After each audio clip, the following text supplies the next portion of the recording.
It is scarcely believable, as you mingle among the evening shoppers in Cairo, with the appearance of any other cosmopolitan city anywhere in the world, that nearly all the women here have been deliberately mutilated.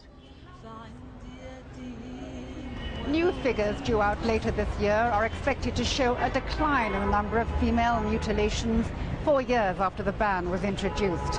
But they'll still indicate that a majority of women in this country suffer huge physical, psychological and unjustified pain and are denied what most women would regard as a normal sex life. Upper Egypt, where the landscape along the Nile hasn't changed in centuries. Nor has the tradition which believes that a family's honor is dependent on the removal of those parts of a girl's body that might arouse sexual desire. To challenge such a belief in an environment in which sex is never spoken about in public, campaigner Naveen Razmi goes from house to house. Talking to people is what we do. We have to know how to reach out to people and how to discuss this issue with them. It's a village where Muslims live side by side with Christians, and both communities practice FGM.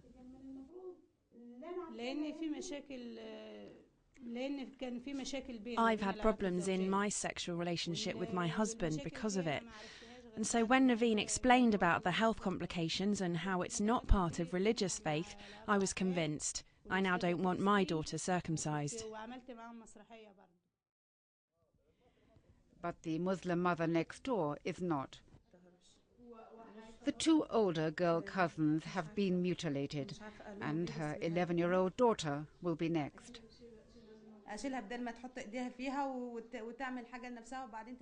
I will remove this part of her body instead of letting her play with herself, or she might ask a boy to touch this part and she might enjoy it. It might be a stranger or even one of her male cousins. So this will protect her, and when she feels the pain of it, she'll be more careful about this part. Often it's the husband's family who demand it. Mothers say they can't get their daughters married without it. No one comes and checks. These days the midwife just arrives secretly, does it, and leaves in a hurry so as no one sees her, because it is illegal.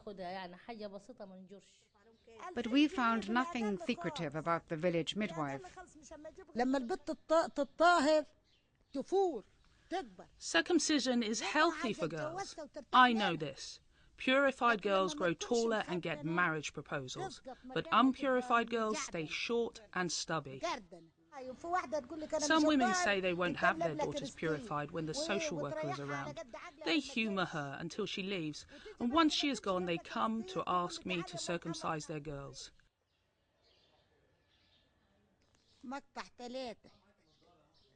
I have her mother, her aunt or neighbour hold her while I cut her. It doesn't take a minute. I cut 3 parts. I cut the lower parts first so the blood doesn't run down from the upper part. And after I show the 2 cut parts to the girl's mother, I cut the upper part.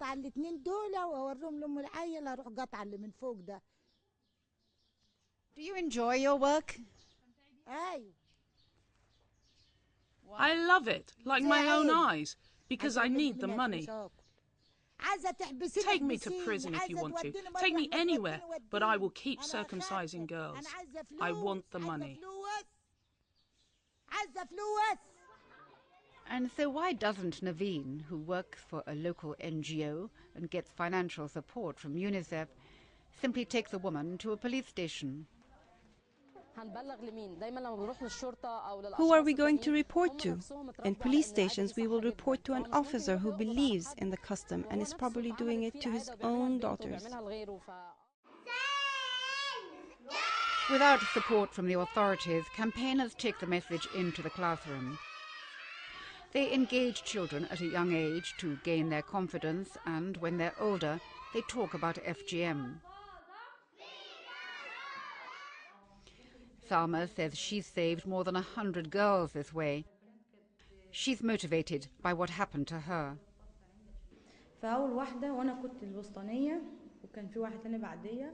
They did my elder sister first. I was the middle and the youngest was after me. The midwife came with 2 large accomplices and bound me by my hands and feet so she could hold me down. I tried to hit one of them but couldn't. I was only 10. I screamed, but they gagged me so my little sister would not hear the pain. Afterwards I screamed all day. I spent 2 days recovering. It was terrible. To this day I shudder from the memory. She invited 13-year-old Saba, whose older sister had already been mutilated, to her teaching. I spoke to my mum and told her everything I learned from Salma. I spoke to her politely to convince her. Luckily, it worked. There are no actual benefits to circumcision. People just think that way. Once I explained to her the harm it causes, she was convinced.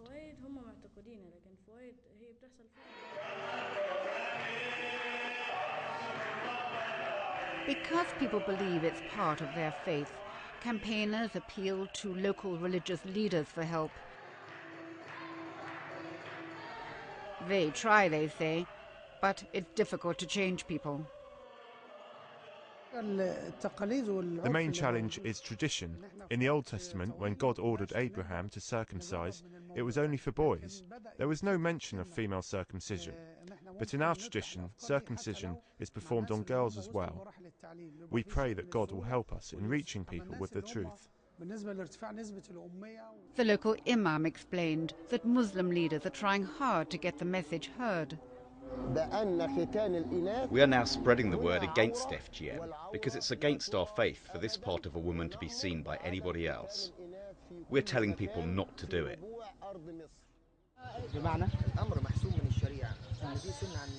It appeared that the local religious leaders were in agreement until the arrival of a more senior cleric. Refusing to look at me, he gave his view.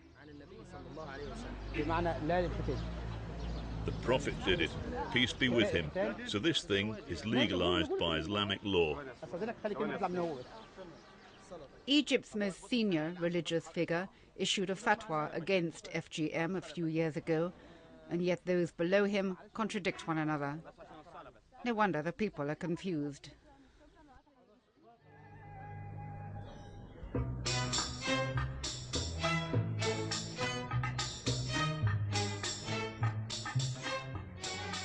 Whatever stand religious leaders might take, female genital mutilation is a millennia-old tradition here. There's evidence that it was practiced during the time of the pharaohs, well before either Christianity or Islam arrived in Egypt. It's built firmly into the national psyche, and those who are trying admit that it'll be very hard to remove. It's like a needle. By this needle, they can bring the clitoris a little bit outside to cut it, and the other 2 needles, they put one on this labia and another one the other labia, and they just stretch it out so they can cut it. Yeah. The cutting closed the Dr. Randa runs an NGO attempting to eradicate FGM in the suburbs of Cairo. She says about half the cases she comes across are type 1, the removal of the clitoris, and the rest are type 2, removal of the clitoris and of the labia. Both procedures carry risks. Some of the immediate complications include bleeding, infections from using unsterile tools in carrying out circumcision, severe pain which may lead to body shock. All of these can cause the girls to die. We witness complications later on. Female circumcision means these women never reach orgasm during sexual intercourse. This results in the woman withdrawing from sex with her husband, which causes problems in the marriage. Paradoxically, she explains, deaths have increased since the practice was banned. In some cases, parents don't seek medical care, even if their daughters suffer severe complications, in which case it becomes too late for us to save their lives. girls die because their parents are too afraid of prosecution. But how much longer will parents be afraid of the law? We were told that a crowd gathered outside a house where we'd been filming after we left and yelled abuse at the women, saying they shouldn't talk to foreigners about such traditional matters. A wave of xenophobia and traditionalism has engulfed Egypt since the fall of the Mubarak regime. The fear is that the new parliament will oppose all laws against FGM because some extremists there disagree with some of the laws designed to protect women and children.